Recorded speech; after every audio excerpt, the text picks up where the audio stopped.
இந்த மலையோட வரலாறு பற்றி நம்ம தெரிஞ்சுக்கிட்ட வரைக்கும் இது வந்து ஒரு சுயம்புலிங்கம் தாங்க. தீர்த்தமலைங்கிறது ஒரு சுயம்பா உருவான ஒரு லிங்கத்தை மையமாக வச்சுருக்கிற ஒரு இடம்.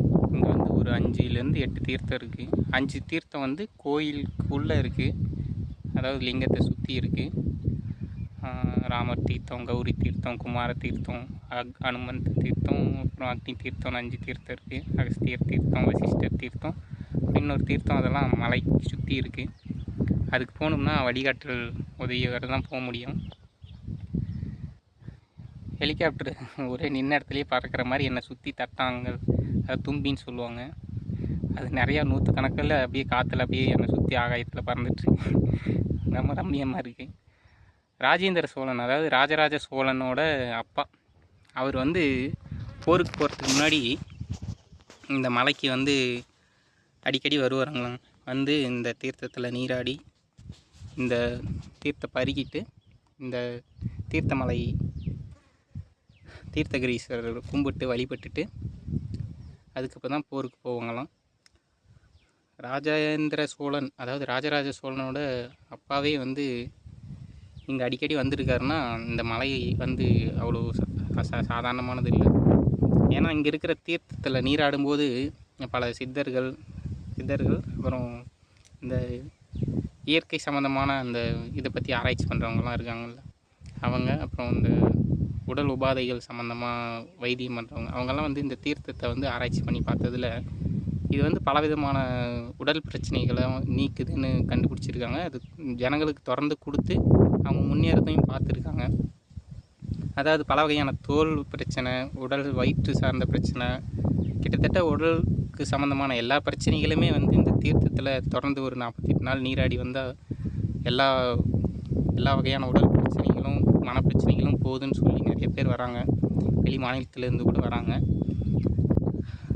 அது மட்டும் இல்லாமல் அதாவது பாவங்கள் போகுது அப்படிங்கிற ஒரு நம்பிக்கை இந்த மக்கள்கிட்ட இருக்குது. மருத்துவ குணமும் பாவத்தை போக்குறதுக்கு உண்டான ஒரு தீர்த்தமாகவும் புனிதமாகவும் இது பார்க்கப்படுகிறது. இந்த தீர்த்தத்தெல்லாம் எடுத்து தான் அந்த லிங்கத்துக்கு அபிஷேகம் பண்ணுறாங்க தினமும். இந்த தீர்த்தம் வந்து கூடுறதும் இல்லை குறையிறதும் இல்லை. எவ்வளோ மழை பெஞ்சாலும் சரி, மழையே பெய்யலைனாலும் சரி, வெயில் காலமானாலும் சரி, கோடைக்காலம், மழைக்காலம், குளிர்காலம், பனிக்காலம், எல்லா காலத்துலேயும் இந்த தீர்த்தம் வந்துக்கிட்டே இருக்குது. நிறையா யூடியூப்பில் பார்த்துருப்பீங்க. இந்த கீழே அடிவாரத்துலேருந்து இந்த மலை, இந்த தருமபுரி மாவட்டம் அரூர் தாண்டி தீர்த்தமலை எங்கே இருக்குது, எவ்வளோ தூரத்தில் இருக்குது, அது எப்படி வரணும், வழியில் குரங்குகள் வந்து இங்கே இருக்கிற குரங்கு அந்த ஆளுக்கு இடத்துக்கு தகுந்த மாதிரி ஆளுங்களோட குணம் ஒவ்வொரு ஏரியாவுக்கும் ஒவ்வொரு இடத்துக்கு ஒரு மாதிரி இருக்குங்கிற மாதிரி இங்கே இருக்கிற குரங்குகள் வந்து மனிதர்கள் கொண்டு வரதே வந்து அதுங்களுக்கு கொடுக்கறதுக்கு தான் அப்படிங்கிற ஒரு தன்மையில் அதுங்க மனுஷங்க கையில் எதிர்ந்த தண்ணி கொண்டு ஃபோனும் வாங்காதுங்க. சாப்பிட்ற பொருள், குடிக்கிற பொருள் எதுவாக இருந்தாலும் அது நீங்கள் தடுத்தாலும் தடுக்கலைனாலும் அது பாட்டுக்கு வந்து வாங்க வரும். நீங்களாக கொடுத்தீங்கன்னா அது வாங்கி சாப்பிட்டு போயிடும். அதுக்கு வேணுங்கிற அளவுக்கு நீங்கள் கொடுத்துக்கிட்டே இருக்கணும். கொஞ்சம் கொடுத்துட்டு கம்மியாக இருந்தாலும் திரும்ப வந்து வாங்க வரும். நீங்கள் தடுத்தீங்கன்னா அது விடாப்படியாக வந்து பிடுங்க வரும்.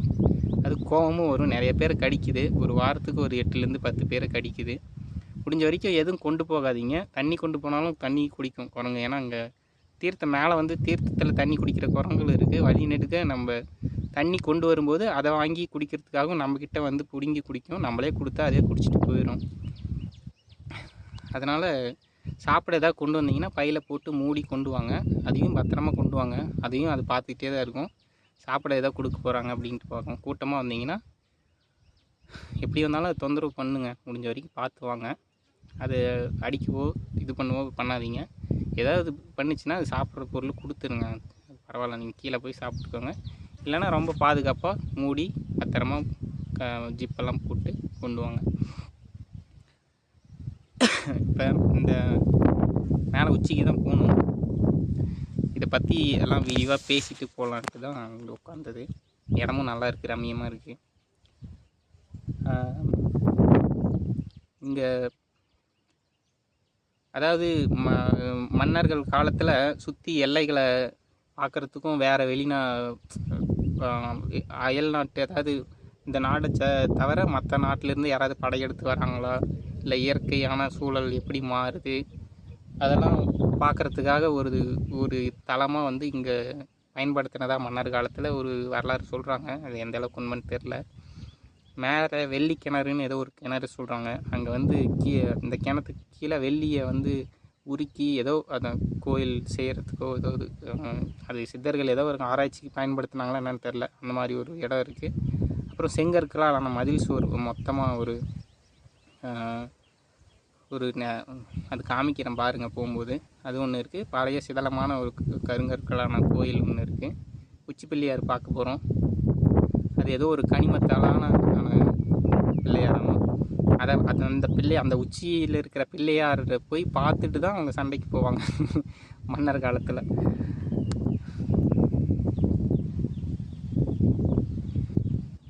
மலை நல்லா இருக்குங்க. மலையே வந்து மலை உச்சியிலேருந்து மலையே பார்க்கும்போது அதே சின்ன சின்ன காடு மாதிரி தெரியுது. எந்த அளவுக்கு உயரத்தில் இருக்கும்னு தெரியுது. இருங்க, முடிஞ்ச வரைக்கும் உங்களுக்கு ஜூம் பண்ணி எல்லாத்தையுமே தனித்தனியாக காமிக்கிறேன் பாருங்கள். இது நல்லா தெளிவாக உங்களுக்கு சுற்றி இருக்கிறது எடுத்துகிட்டு அடுத்து உச்சிக்கு போய் உங்களுக்கு காமிக்கிறேன்.